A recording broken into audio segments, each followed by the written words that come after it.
My name is Kate, and I'm 32. The invitation came through my brother's girlfriend, not him directly. Family dinner to celebrate our engagement. The text read, Saturday, 7 p.m. at Meridian. 3 years. It had been 3 years since I'd seen any of them. 3 years since my father looked me in the eye and called my pregnancy the biggest mistake of your life. 3 years since I walked out of that house with nothing but my dignity and a baby growing inside me. Where are you watching from today? Drop your location in the comments below and hit that like and subscribe button if you've ever felt completely abandoned by the people who were supposed to love you unconditionally. You'll definitely want to stick around for what happened next. I stared at the message for 10 minutes, my thumb hovering over the keyboard. Meridian was the kind of restaurant where appetizers cost more than some people's grocery budget. The kind of place my father took clients when he wanted to impress them. The kind of place he'd never taken me, even for my college graduation dinner. But Jenna was trying. I had to give her credit for that.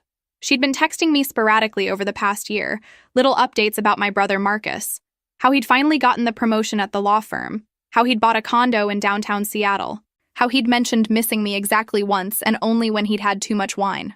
My phone buzzed with another message. I know it's been complicated, but families should be together for big moments. Please consider coming. Jenna. Complicated. That was one way to put it. Another way would be devastating, humiliating, soul-crushing. But I'd changed since then. I wasn't the same broken woman who'd cried herself to sleep for months, wondering if my father was right about me being a failure. I looked across my apartment at the corner where my son Ethan played with his wooden blocks. 2.5 years old, with my stubborn chin and eyes that seemed to see everything. He was the reason I'd survived those first dark months. He was also the reason I'd built something my family couldn't even imagine. The morning light streamed through my floor-to-ceiling windows, illuminating the hardwood floors that had cost more per square foot than most people made in a month. Everything in my life now was carefully curated, deliberately beautiful, the opposite of the chaos I'd escaped. The irony was delicious, actually. While they'd written me off as the family disappointment, I'd created something extraordinary, something that would blow their minds if they knew. But they didn't know, because they'd never bothered to ask how I was doing. They'd never wondered how a single mother managed to afford a nice apartment in Queen Anne. They'd never questioned where the money came from. In their minds, I was probably struggling, maybe on welfare, definitely regretting every choice that had led me away from their suffocating embrace. I typed back quickly before I could change my mind. I'll be there. 3 years of silence, and I was about to break it. Part of me wondered if this was a mistake, if I should just stay in my comfortable bubble where no one could hurt me. But a bigger part of me was curious to see if anything had changed, curious to see if they'd even recognize the woman I'd become. The woman I'd become, that was the thing they didn't understand yet. I wasn't their little Kate anymore, the one who apologized for taking up space. I wasn't the frightened girl who'd stood in their living room 3 years ago, belly round with pregnancy, listening to my father's cruel assessment of my character. I'd evolved into something they weren't prepared for, something that would shake their carefully constructed worldview to its foundation. My laptop sat open on the kitchen counter, showing the dashboard for my business. Revenue numbers that would make my father's consulting firm look like a lemonade stand. International orders flowing in while I debated whether to have dinner with people who'd written me off completely. The disconnect was almost amusing. They thought they were doing me a favor by including me in their lives. They had no idea I was about to do them the favor of my presence.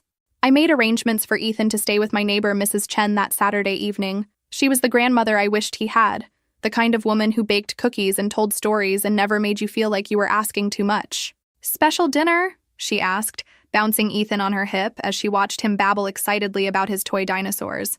"Something like that," I replied, kissing my son's forehead and breathing in his familiar scent of baby shampoo and innocence. "I might be a little late picking him up. Take all the time you need, dear." Mrs. Chen's eyes twinkled with mischief. Sometimes family dinners require extra patience. She had no idea how prophetic those words would prove to be. I spent the rest of the week planning my approach, choosing my outfit, preparing myself mentally for whatever passive-aggressive nonsense awaited me. They expected the broken woman who'd fled their judgment. They were going to meet someone entirely different, someone who'd learned that the best revenge wasn't anger or vindictiveness. It was success they never saw coming. Saturday arrived with Seattle's typical October rain, the kind that makes everything look gray and uncertain. I stood in front of my closet for 20 minutes, debating what to wear. Too casual, and they'd assume I was still struggling. Too fancy, and they'd think I was putting on airs, trying to be something I wasn't. I settled on a simple black dress, well-tailored but understated, with my grandmother's pearl earrings. The ones my mother had claimed she'd lost after Grandma died.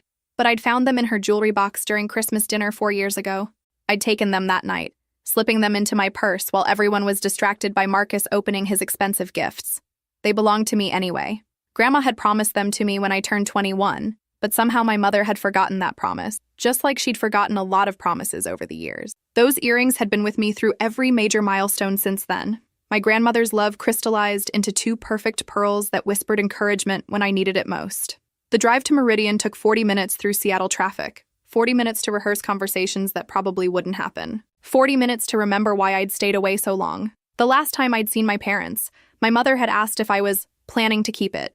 The baby, she meant. My baby. As if Ethan were some inconvenient problem that could be solved with the right paperwork. As if my child were somehow negotiable, subject to their approval and convenience. My father had been more direct. You've ruined your life, Kate. And for what? Some guy who won't even marry you? He'd never asked who the father was. Never wondered if maybe the situation was more complicated than his judgmental mind could comprehend. He'd just seen an opportunity to prove what he'd always believed about me, that I was weak, irresponsible, destined to fail. The cruel irony was that the father wasn't some random guy I'd met at a bar. He was a successful businessman I'd been seeing for months, someone who'd made it clear that children weren't in his 5-year plan. When I'd told him about the pregnancy, he'd offered to pay for an abortion and disappeared from my life within the week. But somehow, in my father's narrative, I was the one who'd made poor choices. What he didn't know, what none of them knew, was that I'd been planning to leave anyway. The pregnancy had just accelerated my timeline. I'd been saving money for months, building an escape fund while I figured out how to extract myself from the family business where I'd been undervalued and overlooked for years. Working for my father's consulting firm had been like drowning in slow motion, watching Marcus get credit for my ideas, watching my contributions get minimized at every turn. The final straw had come when a strategy I'd developed for a major client had been presented by Marcus to the board, with my name nowhere in the presentation materials. The pregnancy had given me clarity. I couldn't raise a child in that toxic environment. I couldn't let my son grow up watching his mother be diminished daily. So I'd left, burned the bridges, started over. And in starting over, I'd discovered something remarkable about myself. I had instincts for business that my father's formal education had never taught him. I had intuition about market needs that his corporate experience couldn't match. I had the kind of hunger that only comes from building something from nothing. I was brilliant at e-commerce. Not just good, brilliant. Within 6 months of launching my online business selling handmade baby products, I'd attracted customers from across the country. Within a year, I'd expanded into premium organic skincare. By year 2, I was moving into international markets. The business my family knew nothing about had generated more revenue than my father's consulting firm had ever seen. And I'd done it all while raising a toddler, often working late into the night after Ethan was asleep, building something beautiful from the ashes of their rejection. But they thought I was struggling. They thought I was probably on welfare, probably living in some rundown apartment, probably regretting every decision I'd made. The assumption was so complete, so thoroughly wrong, that it had become almost entertaining. Almost. The truth was, I'd bought my apartment with cash. The truth was, my monthly income exceeded what they probably made in a quarter. The truth was, I'd achieved a level of financial independence they couldn't even imagine, and I'd done it all without their help, their approval, or their knowledge. I pulled into Meridian's valet parking area and handed my keys to the attendant. My car was nice but not flashy, a Honda Accord that got good gas mileage and had excellent safety ratings. Everything about my public life was carefully calculated to appear modest, unremarkable. The BMW I'd bought 6 months ago stayed parked in my building's private garage. Tonight might be the night to change that. Tonight might be the night to show them exactly who I'd become in their absence.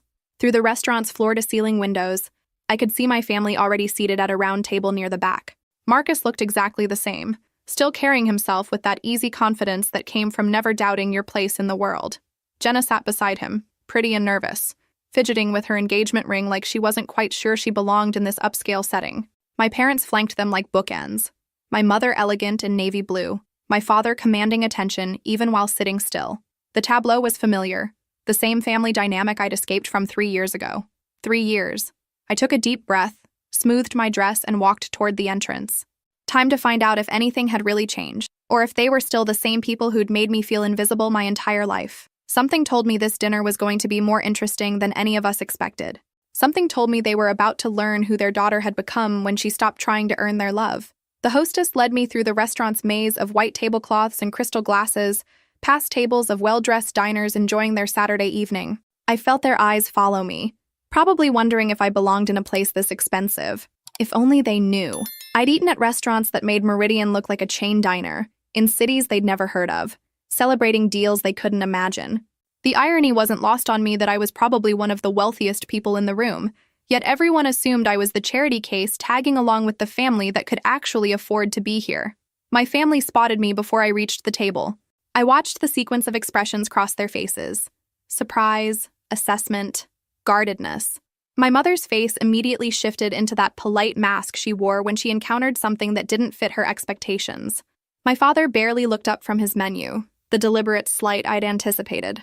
Marcus stood first, his lawyer training kicking in automatically. Kate. His voice was carefully neutral. Thanks for coming. I hugged him briefly, noting how he held himself back, afraid to show too much warmth. 3 years ago, we'd been close enough that he'd called me for advice about girls, about work, about the pressures of living up to Dad's impossible standards. Now he treated me like a distant acquaintance he was obligated to be polite to. Jenna bounced up next, clearly grateful to have someone else navigate the tension. I'm so glad you could make it, she whispered in my ear. This means everything to Marcus, even if he won't say so. My mother offered her cheek for a kiss, her perfume as expensive and overwhelming as always. Chanel No. 5, the same scent she'd worn for as long as I could remember. It used to make me feel safe when I was little, that familiar smell when she'd tuck me in at night. Now it just reminded me of all the times she'd stood by while my father tore me down, her silence more painful than his words. You look well, she said, which I knew was code for, you look better than I expected. Translation? She'd been expecting me to look haggard, worn down, visibly struggling. My father remained seated, barely glancing up from his menu. This was his power move, making people come to him, making them prove they deserved his attention. I'd seen him do it to employees, to business partners who needed something from him. I'd never thought he'd do it to his own daughter. But then again, I'd stopped being his daughter the moment I'd chosen my own path over his approval. Dad. I took the empty chair across from him, the one farthest from the breadbasket. Even the seating arrangement was a message. The good child Marcus sat at his right hand. The disappointment me sat where she could be easily ignored. Catherine. He always used my full name when he wanted to establish distance. No one else in my life called me Catherine anymore. To my clients, I was Kate. To my friends, I was Kate. To Mrs. Chen and Ethan, I was just Mama. Only my father insisted on the formal version, as if my chosen name were too casual, too presumptuous for someone of my status in his mind.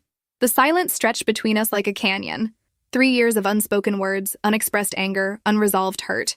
I could feel the weight of other diners' curiosity, the way conversations at nearby tables had gotten quieter as they sensed the drama unfolding at ours. Jenna tried to fill the gap with bright chatter about the wedding plans, but even she could feel the pressure of our family's dysfunction pressing down on the table like a physical weight. I ordered a glass of the house wine, watching my father's eyebrow twitch when the server automatically assumed I'd be included in the bill. That little gesture, the server's natural assumption that I belonged here, seemed to irritate him more than my actual presence. In his mind, I was still the screw-up who'd gotten pregnant and disappeared. In his mind, I couldn't possibly afford a glass of wine at Meridian. The wine arrived quickly. A decent Pinot Grigio that probably cost $20 a glass. I sipped it slowly, savoring both the taste and my father's obvious discomfort at seeing me act like I belonged in his world. So, my mother said after we'd ordered appetizers, tell us what you've been up to. Are you working? The question was loaded with assumptions. She expected to hear about part-time jobs, government assistance, the struggles of single motherhood. She expected confirmation that leaving the family had been the disaster my father predicted. Her tone suggested she was bracing herself for bad news, for proof that I'd failed spectacularly and would need rescuing. I have my own business, I said simply, taking another sip of wine that probably cost more than my father thought I made in a day. It's going well. Marcus leaned forward, his interest genuine for the first time since I'd sat down. What kind of business? E-commerce. I sell products online. I kept my answer vague, watching my parents' faces. My mother's expression suggested she thought I was probably hawking cheap jewelry on Facebook. My father looked like he was suppressing a smirk, probably imagining me running some kind of pyramid scheme or selling crafts on Etsy. That's wonderful, Jenna said warmly, and I could tell she actually meant it. Is it hard managing everything on your own? With the baby and all? The baby. Ethan was 2.5 years old, but to them he was still the baby, the mistake, the evidence of my poor judgment. I felt that familiar surge of protective anger, the mama bear instinct that had gotten me through the darkest days after I'd left. But I kept my voice level. His name is Ethan, and no, it's not hard. We have a good routine. Where is he tonight? My mother asked, as if suddenly remembering she had a grandson she'd never met. The question came out stilted, uncomfortable, like she was asking about a stranger's child out of politeness. With a babysitter. I didn't elaborate. They didn't deserve details about Mrs. Chen, about how she'd become more family to Ethan in 2 years than these people had been to me in 32. They didn't need to know about bedtime stories and homemade cookies and the kind of unconditional love they'd never learned how to give. The appetizers arrived, creating a temporary distraction.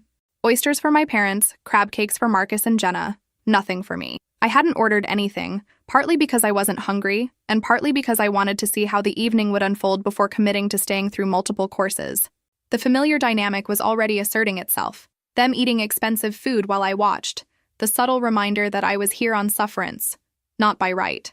My father cleared his throat, the sound that always preceded his pronouncements. I hope you're being responsible about your finances, Catherine. Children are expensive, especially when you're on your own. There it was.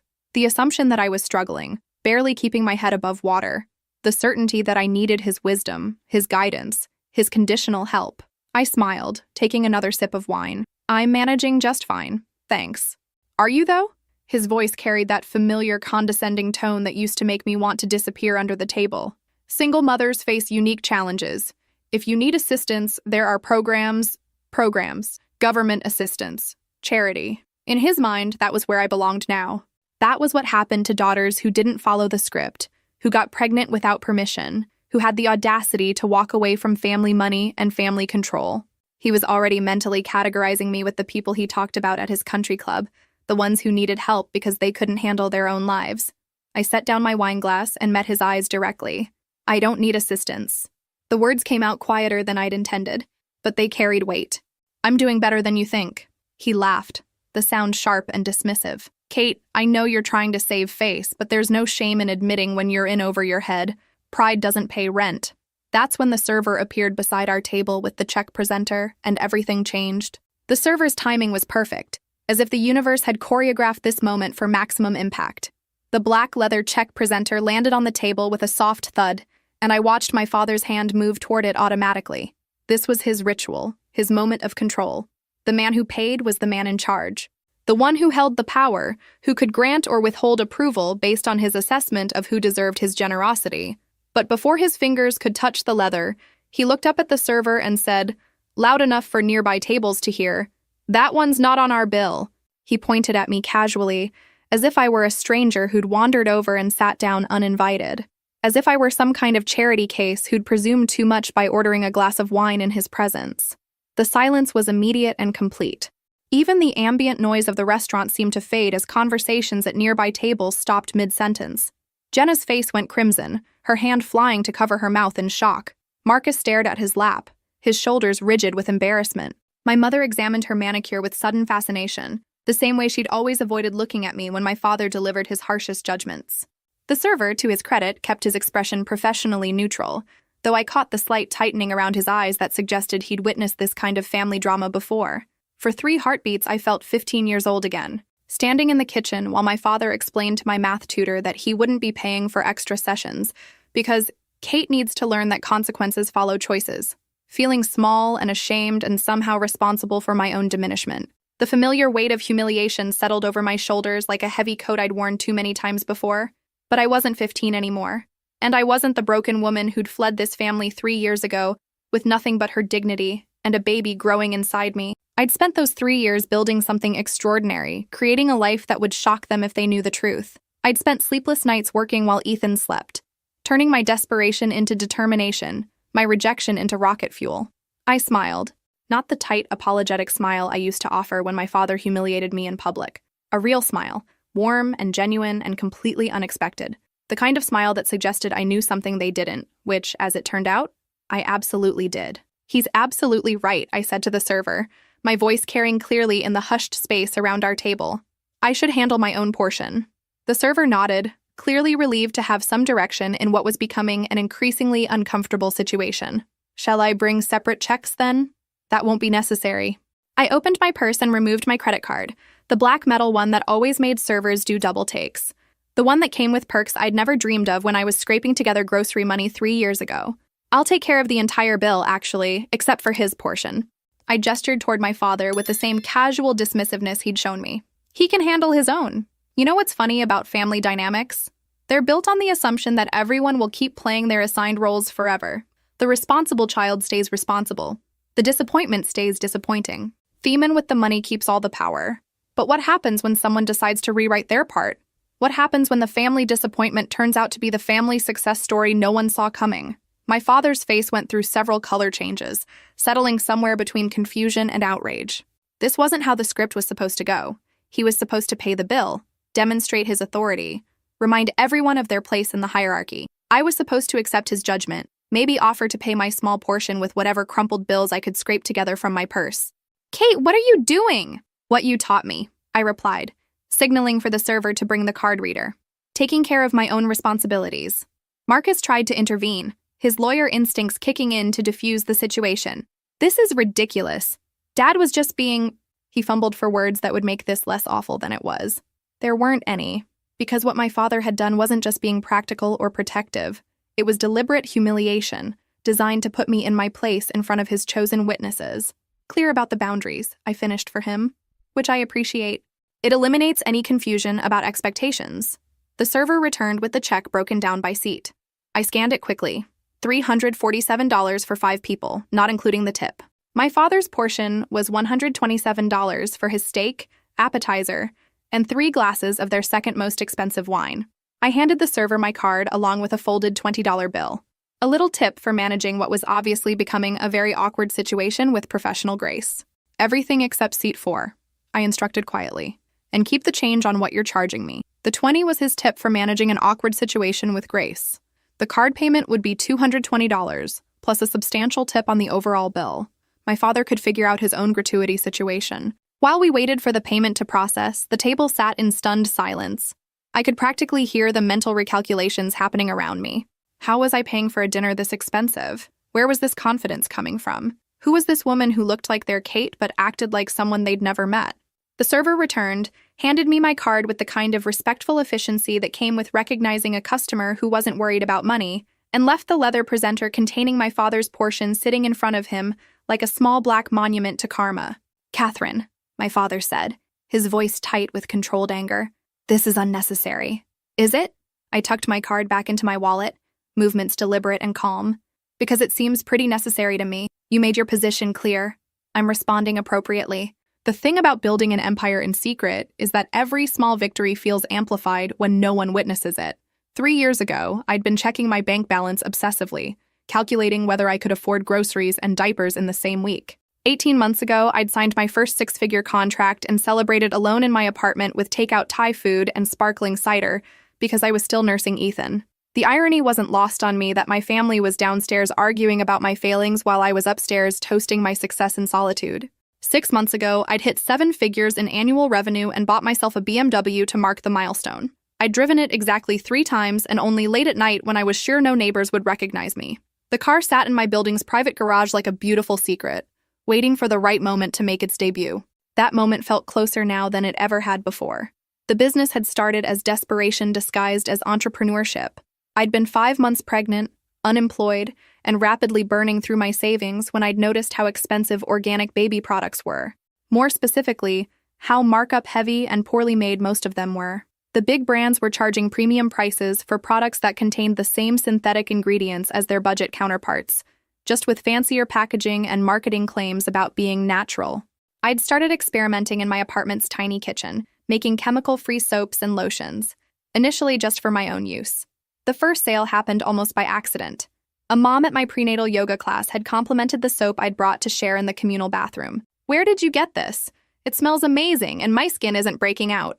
When I'd mentioned making it myself, she'd insisted on buying 5 bars. Then she'd told her sister, who'd told her neighbors, who'd started placing orders through Facebook messages. Word spread through Seattle's mommy networks like wildfire. Suddenly, I had women driving across the city to buy soap from a pregnant woman working out of her kitchen. Within 3 months, I'd outgrown my kitchen and was renting space in a commercial kitchen on weekends. Within 6 months, I'd rented a small commercial space and hired my first employee, a young woman named Sarah, who'd recently graduated from the University of Washington with a chemistry degree and couldn't find work in her field. By Ethan's first birthday, I was shipping to 12 states and fielding calls from major retailers who'd heard about my products through industry connections. The real breakthrough had come when a lifestyle blogger with 2 million followers had featured my products in a Clean Beauty for New Moms post. She'd ordered a sample box on a whim, expecting nothing special, and had ended up featuring my lavender baby wash as her top pick of the month. Orders had exploded overnight. I'd gone from processing 50 orders a week to 500 orders a day. My small operation had transformed into a sophisticated fulfillment system almost overnight, and I'd had to scramble to scale everything up while maintaining the quality that had gotten me noticed in the first place. That was when I'd discovered I had a genuine talent for business strategy. Not the theoretical kind they taught in business school, but the practical, intuitive understanding of markets and customer psychology that couldn't be learned from textbooks. I understood what motivated busy mothers to spend premium prices on products that promised to make their lives easier.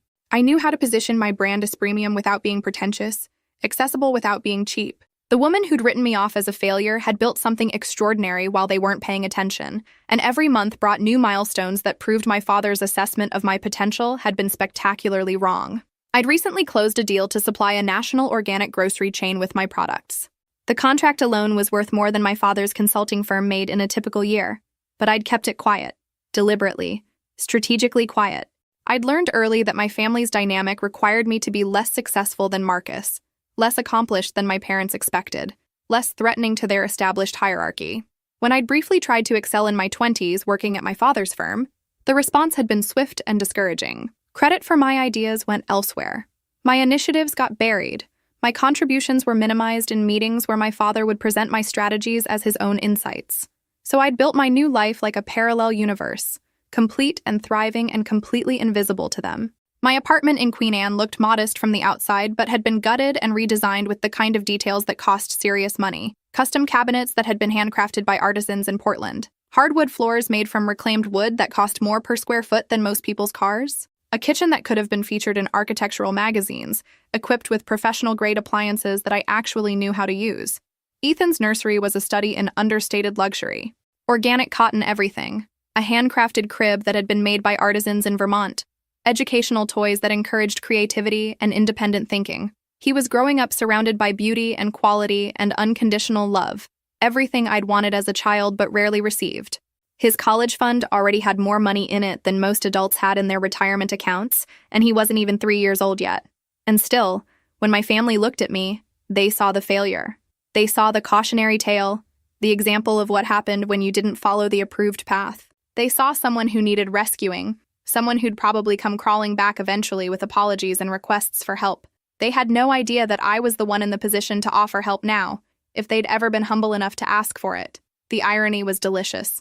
While they'd been imagining my struggles, I'd been solving problems they couldn't even comprehend. While they'd been assuming I was barely surviving, I'd been thriving in ways that would shock them. While they'd been writing me off, I'd been writing my own story, and it was a bestseller they'd never seen coming. Sitting in Meridian, watching my father fumble with his portion of the check like a man who'd never been asked to pay for his own meal, I felt the satisfaction of a plan 3 years in the making finally coming to fruition. This dinner wasn't just about celebrating Marcus's engagement. It was about testing whether anything had changed, whether they'd learned anything from my absence, whether they were capable of seeing me as anything other than their predetermined idea of who I was supposed to be. The answer was clearly no, which meant it was time for them to learn something new about the daughter they thought they knew. It was time to show them what happened when you underestimated someone who had nothing left to lose and everything to prove. The server had discreetly removed my father's leather presenter after he'd finally, grudgingly, placed his card inside with the stiffness of a man performing an unnatural act. The payment process had taken longer than usual, probably because he'd been forced to calculate his own tip for the first time in years. I watched him struggle with the mathematics of appropriate gratuity, clearly uncomfortable with the concept of managing his own financial obligations at a restaurant. Old habits die hard when you're accustomed to being the sole financial authority at every table, the one who controls the purse strings and, by extension, everyone else's sense of belonging. Marcus cleared his throat, trying to restore some semblance of normalcy to the evening that had gone so far off script it was practically performance art. So, Kate, the business you mentioned, what exactly do you sell online? I appreciated that he was genuinely asking. not just making conversation to fill the uncomfortable silence. Marcus had always been the family member most capable of seeing me as an actual person, rather than a disappointment-shaped problem to be managed. Even now, with tension thick enough to cut with a knife, he was trying to bridge the gap that our father had just made exponentially wider. Organic baby and skincare products, I said. Started with soaps and lotions, expanded from there. My mother perked up with the kind of interest she usually reserved for gossip or sale announcements at Nordstrom. Oh, that's nice, dear. Like a little craft hobby that brings in some extra spending money? A craft hobby. Extra spending money. The words landed exactly where she'd intended them to, minimizing my work into something quaint and harmless, something that wouldn't threaten the established order of family success, something that could be dismissed as easily as it was acknowledged. I felt that familiar surge of anger, but it was different now, cleaner, more focused, more useful. Something like that, I said, taking a final sip of wine. My father had been uncharacteristically quiet since the check incident, but now he seemed to recover some of his usual commanding presence. He straightened his shoulders and fixed me with the look that used to make me want to crawl under furniture when I was little. Well, at least you're trying to be productive. That's more than I expected, honestly. More than he expected. From the woman who'd graduated summa cum laude from the University of Washington. From the person who'd built a profitable division at his company before he'd systematically undermined her contributions. From the daughter who'd created something extraordinary from nothing while raising a child alone. More than he expected. The casual cruelty of it was breathtaking, and yet somehow exactly what I'd known was coming. Jenna seemed to sense the undercurrents threatening to torpedo what was supposed to be a celebration. Would you like to see the ring up close? She asked, extending her left hand across the table. Marcus picked it out himself. The ring was beautiful, a classic solitaire that caught the restaurant's ambient lighting perfectly. It was also exactly the kind of ring I would have chosen for myself, if I'd been the type of woman who needed someone else to choose her jewelry. It's lovely, I said, and meant it. When's the wedding? Next spring, Marcus answered. May, probably. We're looking at venues now. The Fairmont Olympic is our first choice, my mother added. But they're booking out almost 2 years now. We might have to be creative. We, not they. My mother had seamlessly inserted herself into Marcus and Jenna's wedding planning, the same way she'd inserted herself into every major decision my brother had ever made. The way she'd tried to insert herself into my life until I'd made it impossible by moving away and changing my phone number and building walls too high for her manipulative reach to scale. I'm sure you'll find something perfect, I said. Spring weddings are beautiful. The server returned to clear our empty wine glasses and ask about dessert. My father waved him away impatiently, clearly ready to end this evening that had veered so far from his expectations. Just the check, he started to say, then stopped, remembering that the check had already been handled. By me. The one who supposedly couldn't afford her own dinner? The one who was supposed to be grateful for whatever crumbs of acceptance they chose to throw her way. I pushed back from the table, gathering my purse. I should get going. Mrs. Chen is watching Ethan, and I don't like to impose too late on weekend evenings. Mrs. Chen? My mother asked, her voice carrying that particular tone she used when encountering information that didn't fit her preconceptions. My neighbor. She's wonderful with him. More of a grandmother figure than... I trailed off, letting them fill in the blanks about their own absence from their grandson's life. About their choice to write off their only grandchild along with the daughter who'd disappointed them. About the love and connection they'd forfeited in service of their own stubborn pride. Marcus stood as I did, his lawyer instincts kicking in again. Kate, I'm glad you came. Maybe we could have coffee sometime? Just the two of us? I considered it. Marcus hadn't chosen the dynamic that had pushed me away. He'd benefited from it, certainly. But he'd also been shaped by the same system that had diminished me. The same parents who'd taught him that love was conditional, that acceptance had to be earned, that family loyalty meant never questioning the established hierarchy. Maybe there was room for rebuilding something real between us. Something that existed outside the toxic framework our parents had created. I'd like that, I said. Have Jenna text me your number. Mine changed. I hugged them both goodbye, kissed my mother's cheek perfunctorily, and nodded at my father who remained seated, still processing the evening's unexpected power shift. Still trying to reconcile the daughter he'd written off with the woman who'd just paid for dinner without breaking a sweat. Still wondering how the script had gotten rewritten without his permission. Catherine, he called as I reached the edge of the dining area.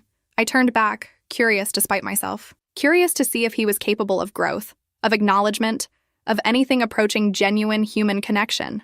Your car. Are you getting home safely?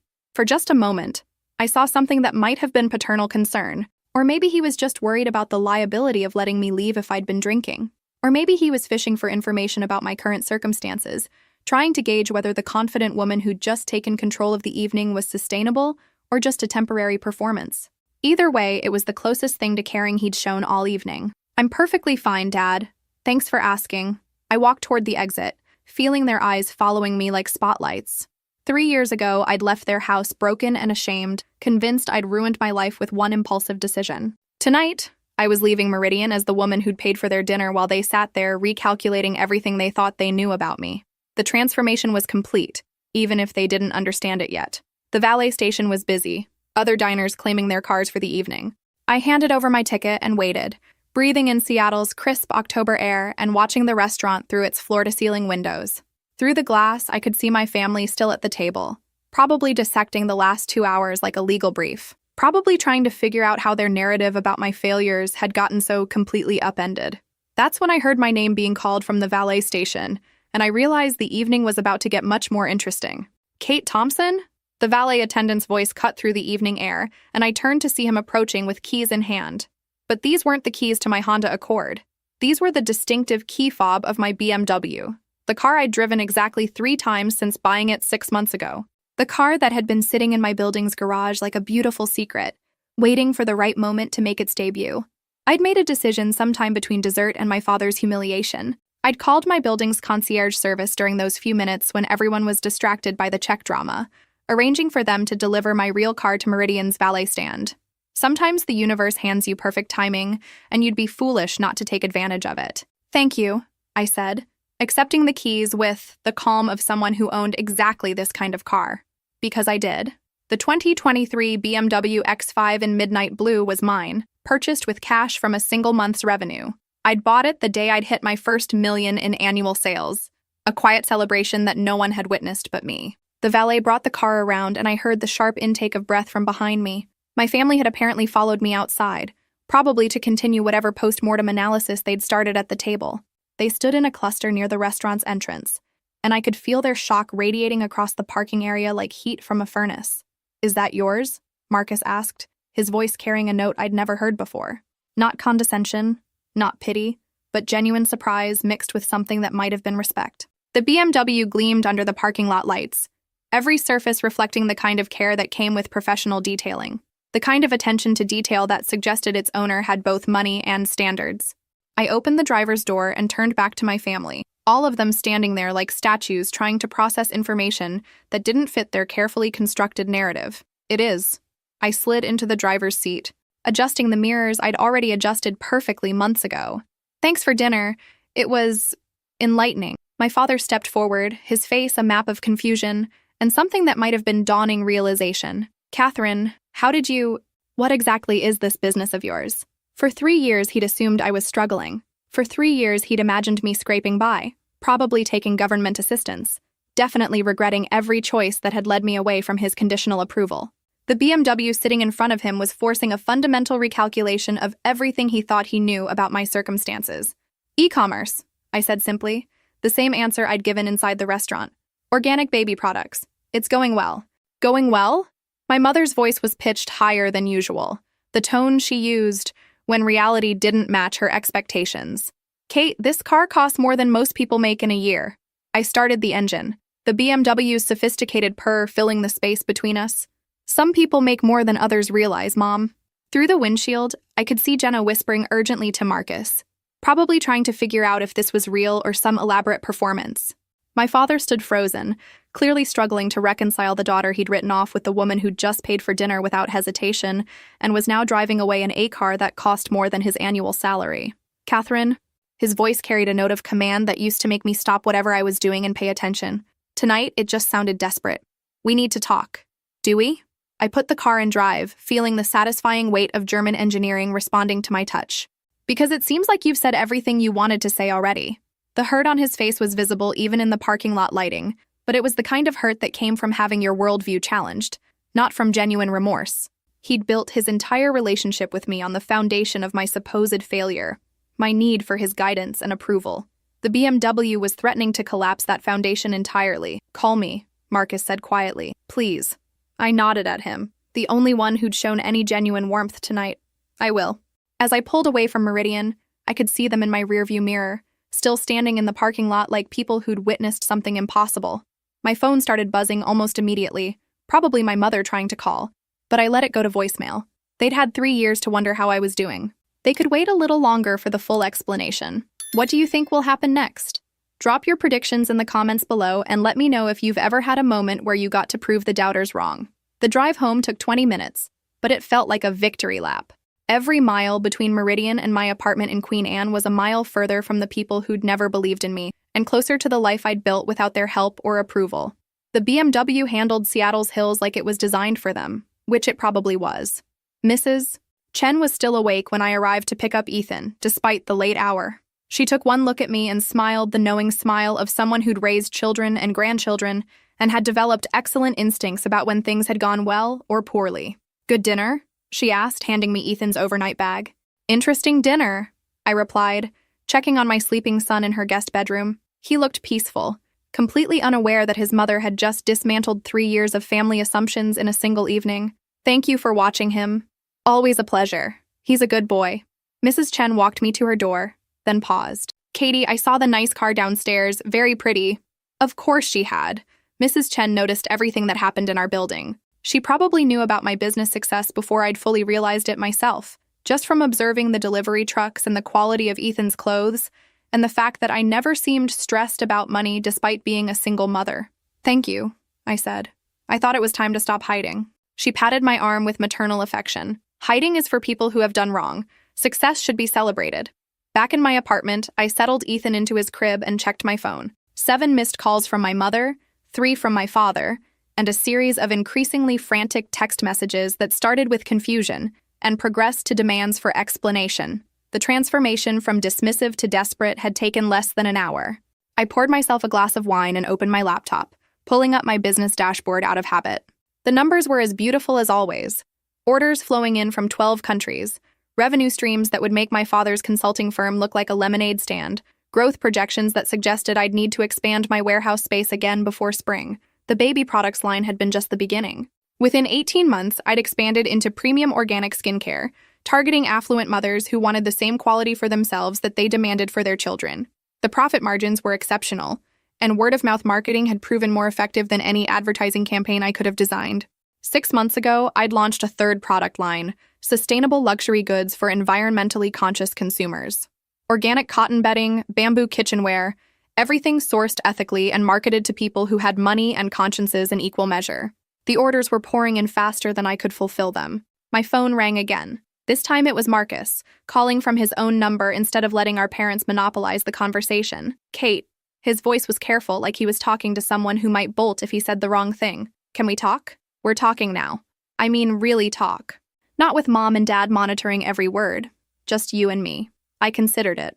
Marcus had always been caught in the middle of our family's dysfunction, benefiting from the preferential treatment while watching me get systematically diminished. Maybe it was time to find out if he was capable of seeing the situation clearly, now that the power dynamic had shifted so dramatically. Coffee tomorrow? I suggested. There's a place in Capitol Hill called Analog, 2 o'clock. I'll be there. He paused, then added, Kate, tonight, I had no idea about any of it. I know, and I did know. Marcus had been as much a product of our parents' favoritism as I'd been a victim of it. He'd never asked to be the golden child any more than I'd asked to be the disappointment. We'll talk tomorrow. After I hung up, I sat in my living room looking out at the city lights, trying to process what had just happened. For 3 years, I'd been building this life in secret, creating success they couldn't diminish because they didn't know about it. Tonight, I'd finally shown them who I'd become, and their reaction had been everything I'd hoped for, and more. The hurt on my father's face when he'd seen the BMW wasn't the kind of hurt that came from losing a child. It was the hurt of a man discovering that his fundamental assumptions about the world were wrong. He'd built his entire sense of superiority on the foundation of my supposed failure, and I'd just demolished that foundation with a single car. My mother's frantic phone calls weren't motivated by maternal concern. They were the desperate attempts of someone trying to regain control of a narrative that had gotten away from her.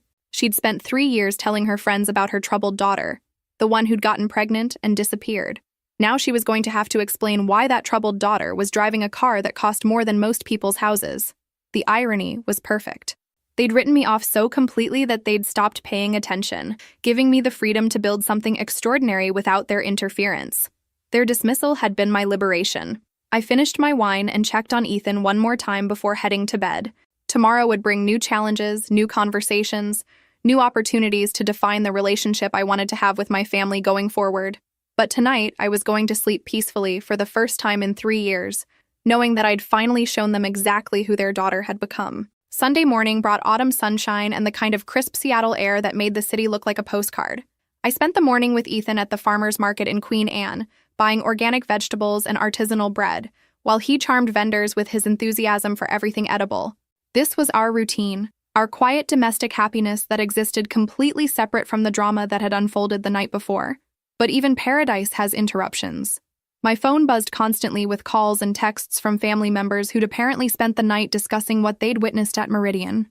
I ignored most of them, but read the texts with the detached amusement of someone watching a soap opera about other people's lives. Mom, Catherine, we need to discuss what happened last night. This is very concerning. Dad, call me immediately. We need to understand your financial situation. Marcus, still on for coffee? I've been thinking about last night all morning. The assumption that my success was somehow concerning rather than celebratory told me everything I needed to know about their mindset. In their world, my job was to struggle gracefully, to serve as a cautionary tale about what happened when you deviated from the approved path. My actual success threatened the entire narrative they'd constructed about family hierarchy and proper behavior. Analog Coffee was busy when I arrived that afternoon, filled with the kind of people who appreciated good espresso and artisanal pastries. I found a corner table with a view of the street, ordered my usual cortado, and waited for Marcus to arrive. He was exactly on time, which was very much his lawyer personality asserting itself even in casual settings. Kate, he hugged me properly this time, without the careful distance he'd maintained at dinner. You look good. Relaxed. I feel good, I said honestly. Better than I have in years. He ordered his coffee and settled into the chair across from me, studying my face like he was seeing me for the first time. Last night was intense. I've been trying to figure out what I missed, how long you've been doing this well without any of us knowing. 3 years, I said simply. Since I left. 3 years. He shook his head slowly. Kate, the business you've built, it's not just successful, it's extraordinary. I looked up organic skincare companies after I got home last night. The kind of revenue you'd need to afford that car, to pay for dinner like it was nothing. You researched me? I was amused rather than offended. Classic Marcus, approaching everything like a legal brief that needed to be thoroughly analyzed. I researched the industry, he corrected. And if you're generating the kind of numbers I think you are, you're not just successful, you're wealthy. Actually wealthy. The word hung between us like a bridge neither of us was sure we should cross. Wealthy. It was true, but I'd never said it out loud, never claimed the identity that came with financial independence. In my mind, I was still the struggling single mother who'd fled our parents' disapproval, with nothing but determination and a baby on the way. How wealthy are we talking? Marcus asked quietly. I considered how much to reveal. Marcus had always been trustworthy, but he was also deeply embedded in our family system. Anything I told him would eventually make its way back to our parents, probably within hours of this conversation ending. Wealthy enough that I don't worry about money anymore, I said finally. Wealthy enough that Ethan's college fund is fully funded before his 3rd birthday. Wealthy enough that the BMW was a cash purchase. Marcus's eyes widened. Jesus, Kate, a cash purchase? That car retails for $70,000. 85 with the options I wanted, I corrected, enjoying the way his face changed as he processed the implications. Marcus, I'm not trying to be mysterious. I'm just not used to talking about this with family. For 3 years, you all assumed I was failing. It was easier to let you think that than to deal with the complications that would come with success. What kind of complications? I gestured toward his phone, which had been buzzing constantly since he'd sat down. The kind you're experiencing right now. Mom and Dad trying to figure out how to process information that doesn't fit their worldview. The assumption that my success is somehow their business, that they have a right to explanations and involvement and control. Marcus turned his phone face down on the table. They're worried. They're not worried, Marcus. They're confused. For 3 years, they've been telling people about their troubled daughter who got pregnant and made poor choices. Now they have to reconcile that narrative with the reality that their troubled daughter is more successful than they are. The truth of it settled between us like a challenge, because it was true, and we both knew it. My business generated more revenue in a quarter than our father's consulting firm made in a year. I owned my apartment outright while they still had mortgage payments. I was building generational wealth while they were still trying to keep up with the lifestyle demands of their social circle. They want to help, Marcus said, but his voice lacked conviction. They want to control, I corrected. There's a difference. Help would have been supporting me when I was pregnant and scared. Help would have been believing in me when I said I could handle things on my own. What they want now isn't help. It's access to something they didn't invest in but think they deserve to benefit from. Marcus sat quietly for a long moment, stirring his coffee and processing what I'd said. Finally, he looked up with the expression he got when he'd reached a conclusion in a difficult case. "You're right," he said. "And I think I've been part of the problem without realizing it." The admission surprised me. Marcus had always been good at seeing multiple sides of an argument, but I'd never expected him to examine his own role in our family's dysfunction with such clarity. "How do you mean?" I asked. "I benefited from their favoritism without questioning it. When Dad gave me credit for your ideas at the firm, I should have said something. When they funded my education but made you take loans, I should have protested. I let them treat you unfairly because it was easier than rocking the boat." The honesty was unexpected and more healing than I'd anticipated. For years, I'd wondered if Marcus even noticed the disparity in how we were treated. Apparently, he had noticed. He'd just chosen comfort over justice, which was perhaps more human than admirable, but at least it was honest. "I appreciate you saying that," I said. "But you were their child too. You were doing what kids do, accepting the love and opportunities that were offered. The problem wasn't with you taking what they gave. The problem was with them giving unequally in the first place." "Still," Marcus said, "I could have done better. I should have stayed in touch when you left. I should have asked how you were doing, whether you needed anything. You didn't think I needed anything because they convinced you I'd chosen my circumstances. They made my struggles sound like consequences rather than challenges." I finished my coffee and signaled the server for another. "Marcus, can I ask you something?" "Of course." "Do you think they actually love me? Or do they just love the idea of having control over me?" The question hung between us like a live wire. It was the one I'd been afraid to ask for 3 years. The one that went to the heart of everything that had happened between us. Marcus was quiet for so long I thought he might not answer. When he finally spoke, his voice was careful, measured. "I think they love you, but I think they love their version of you, the one who fits their expectations and validates their choices. They don't know how to love the real you, the one who succeeded without their permission. That's not love, Marcus. That's conditional acceptance." "I know." His voice was sad, resigned. "I've been thinking about that all morning, about how they treated you when you were pregnant, how quickly they wrote you off when you didn't follow their script. Real love doesn't come with conditions." The conversation was interrupted by my phone ringing. My father's name appeared on the screen, and I felt that familiar tightness in my chest that came with seeing his contact information. Old habits die hard, even when you've outgrown the need for someone's approval. "Answer it," Marcus suggested. "Maybe it's time to have the conversation you've been avoiding." I considered it, then declined the call. "Not here. Not now. If he wants to talk to me, he can figure out how to ask respectfully instead of demanding my immediate attention like I'm still 12 years old." The phone rang again immediately. This time it was my mother. I declined that call too. "They're persistent," Marcus observed. "They're panicked," I corrected. "Last night shattered their understanding of who I am and what I represent in this family. They're trying to regain control of a situation that was never theirs to control in the first place." My phone buzzed with a text from my father. "Catherine, this is important. We need to discuss your business immediately." I showed the message to Marcus, who winced. He's not exactly leading with empathy. He's leading with entitlement, the assumption that my business is something he needs to discuss, rather than something he might want to celebrate. I put my phone on silent and tucked it into my purse. "Marcus, I want you to understand something. I didn't build this business to prove them wrong or to get revenge.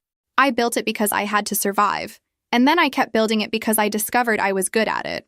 But it must feel satisfying, knowing they were wrong about you." I considered the question seriously. "It feels like justice, not revenge, just balance. For my whole life, they've assumed they knew better than I did about everything. My capabilities, my potential, my choices. Last night was the first time I've ever been able to show them definitive proof that their assumptions were wrong. And now? Now I get to decide what kind of relationship I want to have with them going forward, if any." I met his eyes directly. "Marcus, I need you to understand that I'm not the same person who left 3 years ago. I don't need their approval anymore. I don't need their money or their connections or their conditional love. I've built something beautiful without them, and I'm not going to let them diminish it just because they feel threatened by it." "What about Ethan? Don't you want him to know his grandparents?" The question hit harder than I expected. I'd been so focused on protecting myself from their toxicity that I hadn't fully considered what I might be taking away from my son. "I want him to know grandparents who love him unconditionally," I said finally. "If they can learn to do that, If they can accept him and me without trying to control or change us, then yes. I'd love for him to have that relationship, but if they can't, if they're going to treat him the way they treated me, then no, I won't expose him to that. Marcus nodded slowly. That seems fair. The ball is in their court now, I said. They know where I stand. They know what I've accomplished. If they want a relationship with me and with their grandson, they can figure out how to approach that respectfully. But I'm done pretending to be someone I'm not to make them comfortable. Monday morning brought the kind of clarity that only comes after making a decision you've been avoiding for years. I dropped Ethan at his daycare, where he was greeted with the enthusiasm reserved for favorite people, and drove to my office in South Lake Union. Yes, I had an office. A beautiful space in a converted warehouse with exposed brick walls and floor-to-ceiling windows that looked out over Elliott Bay. For 3 years, I'd been running my business from my apartment, but 6 months ago, success had demanded a more professional setup. Now I employed 12 people full-time, from customer service representatives to product development specialists to a warehouse manager who oversaw our shipping operations. We were no longer a small company pretending to be bigger than we were. We were an actual enterprise with real employees and substantial overhead and growth projections that made my accountant nervous in the best possible way. Sarah, my first hire and now my operations manager, was waiting in my office with coffee and the kind of expression that suggested she'd been monitoring my phone over the weekend. "Rough family dinner?" she asked, handing me a perfectly prepared cortado. "Interesting family dinner," I corrected, settling behind my desk and opening my laptop. "What's the damage from this weekend's orders?" "Up 18% over last weekend. The new lavender sleep set is performing better than we projected. We're going to need to increase production if the trend continues." Sarah pulled up the sales dashboard on the wall-mounted monitor. "But that's not what I wanted to talk to you about." "Oh? Kate, you've got media requests. 3 different business publications want to interview you about the company. Apparently, someone leaked information about our revenue numbers, and now everyone wants to know about the mysterious single mother who built a multi-million-dollar business in 3 years." I frowned. Who would leak revenue information? Could be anyone. A vendor, a customer who did the math, someone from the bank. The point is, the secret's out. People are starting to pay attention to what you've built here. The irony was perfect.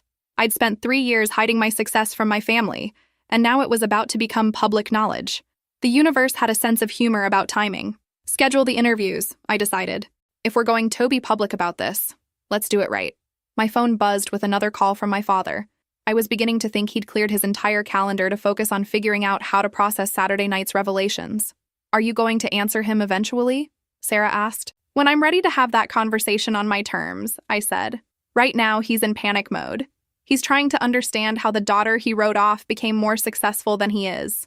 Until he can approach this with genuine curiosity instead of wounded pride, there's no point in talking. Sarah had been with me since the beginning. She'd watched me build this company from nothing while dealing with the exhaustion of new motherhood and the emotional fallout from family rejection. She understood better than anyone how much my family's dismissal had cost me and how much their belated attention was worth. "What do you think they want?" she asked. "Control," I said without hesitation. "They want to understand my business well enough to have opinions about how I should run it. They want to insert themselves into my success story so they can take credit for my resilience. They want to transform my victory into evidence of their good parenting. And what do you want?" The question stopped me. What did I want?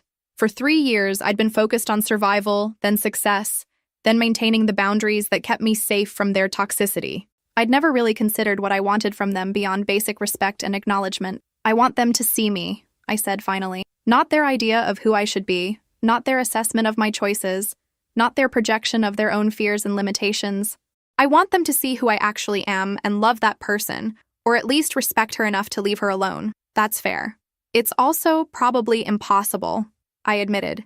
People don't change their fundamental worldview easily, especially when that change requires acknowledging they were wrong about something important. My computer chimed with an email notification, a message from Marcus with the subject line, "Family Meeting Request." I opened it cautiously. "Kate, Mom and Dad want to have a family meeting tonight at their house. They're asking if you'll come. I told them I'd ask, but I wouldn't pressure you. Whatever you decide, I'll support.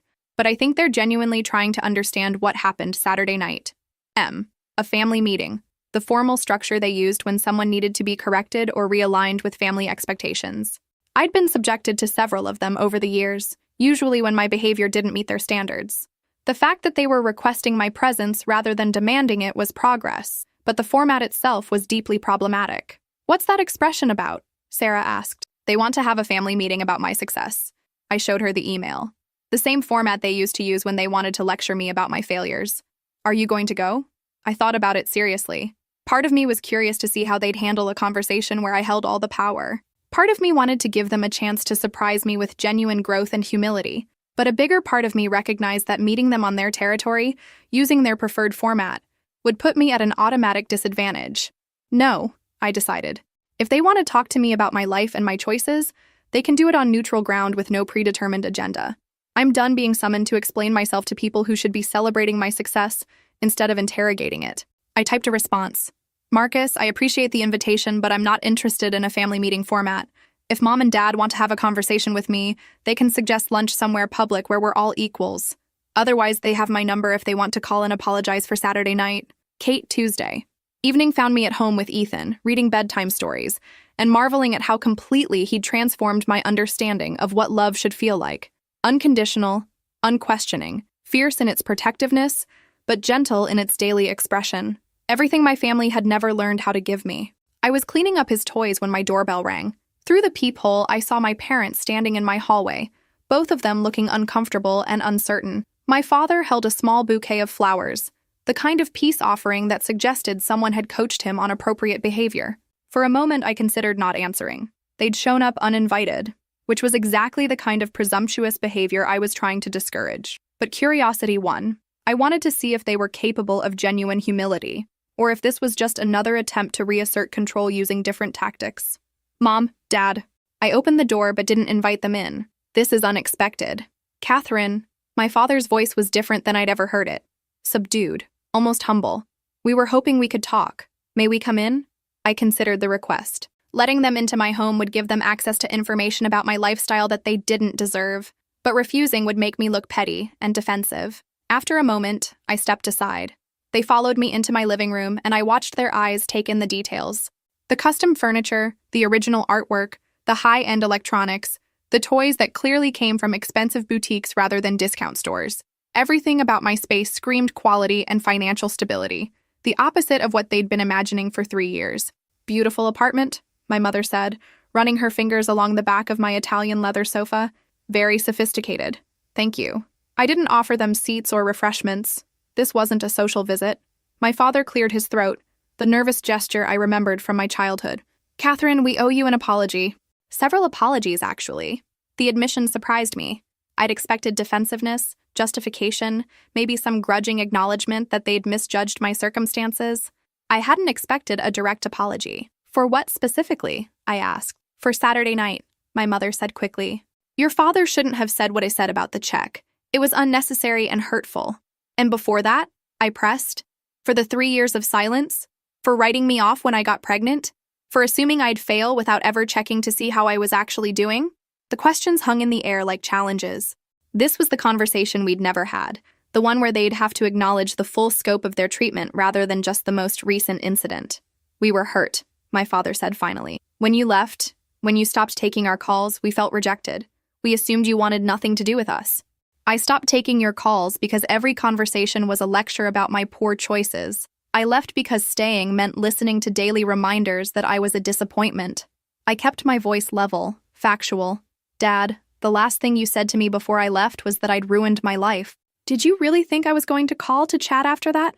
He winced, remembering. I was angry. I thought you were throwing your life away. And now? Now I see that I was wrong. The admission came out quietly, like it physically hurt to say. Catherine, what you've built, what you've accomplished. I don't understand how you did it, but I can see that you've succeeded beyond anything I thought possible. Some fracassadas acabam dando a volta por cima, I said in Portuguese, then translated for their confused expressions. Some failures end up turning things around. A client taught me that phrase. She's a Brazilian entrepreneur who built a global company after her family gave up on her. My mother shifted uncomfortably. We never gave up on you, didn't you? I met her eyes directly. When was the last time either of you asked how I was doing? When was the last time you wondered about Ethan's development, or whether I needed help, or whether I was happy? When was the last time you treated me like a daughter instead of a problem to be managed? The silence stretched between us, filled with 3 years of unspoken hurt and missed opportunities. Finally, my father spoke. What do you need from us now? The question was simpler than I'd expected, and more complex than he probably realized. What did I need from them? I'd built my life without their support, their approval, their involvement. I'd discovered I was stronger and more capable than they'd ever believed. I'd created success that didn't require their validation. I need you to see me, I said finally. Not the daughter who disappointed you. Not the cautionary tale about poor choices. Not the single mother you assumed was struggling. I need you to see the woman I actually became and decide if you can love her for who she is, rather than who you think she should be. We do love you, my mother said, her voice thick with emotion. Then prove it. I walked to the window, looking out at the city lights below. Stop trying to control my choices. Stop assuming you know what's best for me. Stop treating my success like it's somehow your business to approve or disapprove. Just love me. Support me. Be proud of what I've accomplished instead of confused by it. My father moved closer, and for the first time in years, I saw genuine vulnerability in his expression. I am proud of you, Catherine.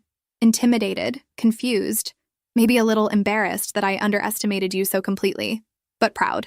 The words I'd waited my entire life to hear, delivered 3 years too late but still powerful enough to crack something open in my chest. I turned back to face them, seeing not the judgmental parents who'd driven me away, but 2 people who'd made mistakes and were trying to figure out how to repair the damage. Ethan's asleep, I said quietly, but if you'd like to meet your grandson, he'll be awake tomorrow morning. I usually take him to the park around 10. My mother's face lit up with something I'd never seen before. Grandmother anticipation. We'd love that. One condition, I added. You meet him as the people you are now, not as the people you were when I left. He doesn't need to know about our history. He just needs to know that his grandparents love his mother and are excited to be part of his life. They nodded in unison, accepting the terms I'd set for their redemption. As they prepared to leave, my father paused at the door. Catherine, the BMW. That wasn't just about the money, was it? That was about proving that we were wrong about who you are. I smiled, the first genuine smile I'd shared with him in years. Dad, some failures really do turn things around. The trick is recognizing when someone isn't actually failing, they're just getting started. He laughed, a sound I hadn't heard from him in longer than I could remember. I'll try to remember that. After they left, I checked on Ethan one more time, then stood in my living room processing what had just happened. 3 years of anger and hurt hadn't disappeared in one conversation, but something had shifted. A door had opened, just a crack, toward the possibility of rebuilding something real. My phone buzzed with a text from Marcus. How did it go? Better than expected, I typed back. Still cautious but hopeful. Good. You deserve a family that celebrates you instead of tolerating you. He was right. And maybe, after all this time, I was finally going to get one. If this story resonated with you, make sure to like and subscribe for more stories about people who refuse to let others define their worth. Sometimes the best revenge isn't revenge at all. It's simply becoming exactly who you were meant to be, whether they believe in you or not.